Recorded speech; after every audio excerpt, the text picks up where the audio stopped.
Hello guys! Hello Scorpio! Welcome dito sa aking channel, Kapalaran 888 Scorpio. Alamin natin kung ano ang weekly tarot reading message para sa lahat ng Scorpio from May 6 hanggang 12, 2024, Scorpio. Ano ba ang messages, vibration, gabay? Ang dami-dami nito, Scorpio. 4 cards. Okay.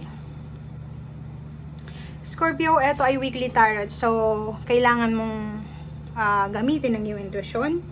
Kunin mo lang yung messages na resonated sa'yo. Okay? Huwag natin na kunin yung mga messages na alam mo na hindi naman para sa'yo. Okay, first card natin is may mga Scorpio dito na yun, same sa Pisces. May mga bago kayong plano para sa inyong sarili. Gusto nyong maging sexy, maging maskulado, and may mga bago kayong routine, exercise routine, may nagda-diet dito, may nagsisimula ng healthy living, healthy lifestyle, or ano pa man. And yung iba sa inyo dyan is nakafocus kayo, Scorpio, sa sarili nyo. Physical health or sa personal, 'di ba? For personal appearance. Parang ganun. Okay? Next is spiritual teacher. Nakikita natin dito guys na especially yung mga Scorpio na mga mahilig kayo, mga animal lover kayo. Nakikita ko sa'yo dito na posibleng sa linggong ito ay marami kayong mga plano para sa mga pets nyo, or posibleng yung life purpose mo as a Scorpio na kung ano man ang life purpose mo, makapag-heal ka sa mga taong may sakit. Siguro, frustrated doctor ka or kung ano pa man. Nakikita natin dito na kung may pet ka, siguro may aso ka, may pusa, and may masakit sa katawan niya. And dahil sa kalinga mo, dahil sa care mo, posibleng gumaling itong pet mo na to. Okay? Assertiveness and children. Nakikita ko sa'yo dito na yung focus mo din is tungkol sa anak mo. Kung may anak ka na Scorpio, ang focus mo is sa anak mo. Yung iba din sa inyo, pwedeng wala pang anak, siguro may mga pamangkin, apo, doon muna yung focus nyo sa linggong ito. Siguro kailangan nila ng atensyon, kailangan nila ng focus. Okay? May kailangan ka rin panindigan sa linggong ito, Scorpio. Kung ano man ito, decision making, may gustong umutang sa'yo, may gustong humingi ng tulong, may kung ano man, kung sino man ito, kung ano man yan, paninindigan mo yung belief mo na hindi ka na tulad ng dati, na bigay ng bigay. Okay, gagawin mo ang lahat ngayon para sa sarili mo.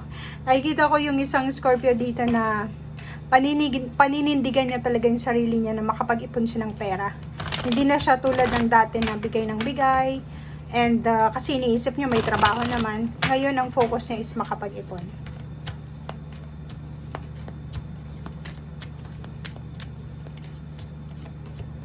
Okay, open your heart to love. Artistic expression. So yun. Ang second 2 cards natin dito guys is Jesus, 'di ba? And kung makikita mo, nandito ka sa life purpose mo, may mga pets din dito, mga animals. Dito din, di ba? So, sa linggong ito, may mga tao sa paligid mo. It's either tao or mga animals na posibleng nangangailangan sila ng kalinga, ng protection, kausap. Okay? May mga kakilala ka na siguro tatawag sa'yo, magchat-chat sa'yo, na alam mo, Scorpio, may problema ako. So, sa pakikinig siguro, makakatulong ka sa kanya para ma-resolve yung issue niya. And at the same time, mahihil mo, 'di ba? Gagaling kung ano man ang meron siyang sakit, like emotional pain, heartaches, kasi naramdaman niya na may isang tao na willing na makinig sa kanya. Okay? Ito naman na artistic expression. Nakikita ko sa'yo dito na yon, isa sa mga hobbies mo, hilig mo, ang posibleng pagkakitaan mo. Okay? So kung ano man ito, comment down below if pwedeng pinag-iisipan mo na maging business yung hobbies mo or kano pa man. Nakikita rin natin dito guys na mayroon ka na parang yung gusto mo lang, hobbies mo or pwedeng libangan lang sa buhay, and posibleng yun yung maging full-time job mo. Parang ganun. Okay, so comment down below guys if you're resonated.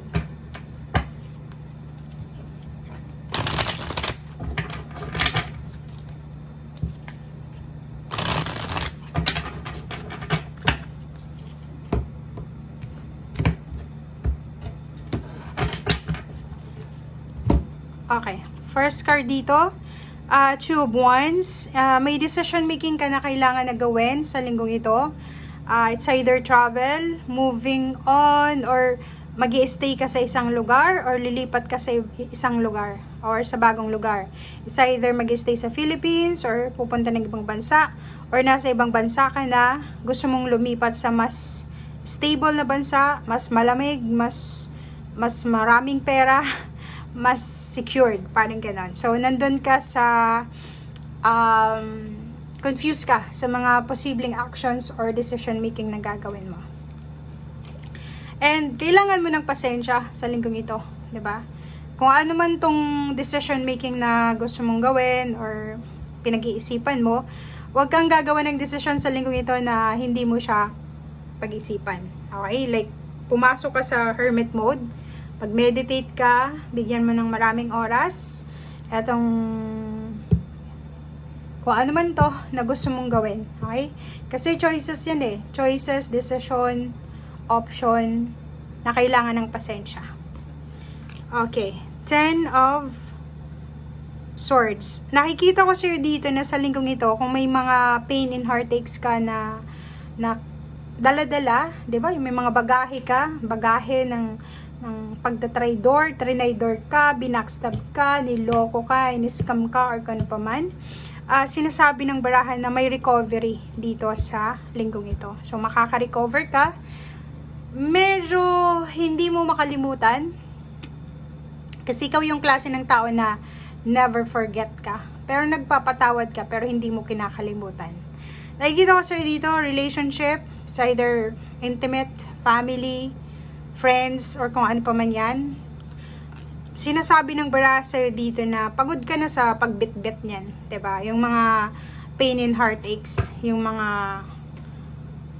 sakit, 'di ba? Napapagod ka din eh. So, sinasabi ng barahan na yung mga grudges mo, resentment, galit, hinanakit, ay posibleng magvo-voluntary exit. Mag-e-exit ka na sa sitwasyon na yun eh. Kasi ayaw mo nang ma-drain yung energy mo eh. Kasi wala namang nangyayari sa galit mo, sa inis mo, or sa kung ano pa man. Okay.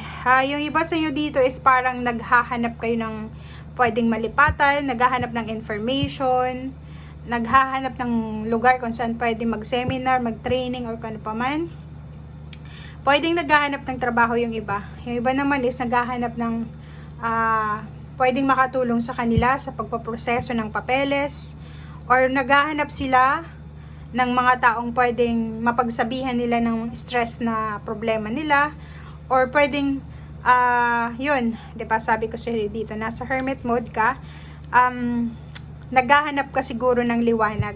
Yun na nga, hinahanap mo yung tamang direksyon, or hinahanap mo yung tamang action dito, 'di ba? Tamang action sa kung ano man tong gagawin mo na decision.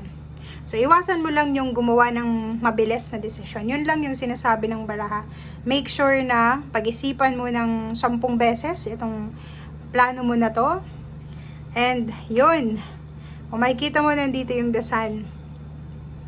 May parating na positive news, may parating na positive na biyaya ito sa buhay mo, celebration. Kung ano man to na positive na to, it's either money, career, or financial. So, nakikita natin dito na may parating na pera. May parating na good news tungkol sa pera.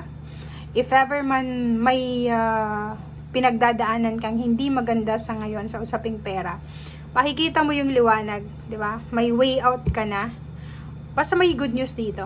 May good news dito sa linggong ito, lalo na sa usaping pera. So, be patient. Kung naghihintay ka ng pera, huwag tayong gagawa ng decision sa linggong ito nang hindi natin pinag-iisipan. Okay? Stand up for your belief. Pero, sa panahon ngayon, mahirap gumawa ng desisyon na madalian. Kailangan pag-isipan mo. Okay? Thank you guys and see you again. Bye!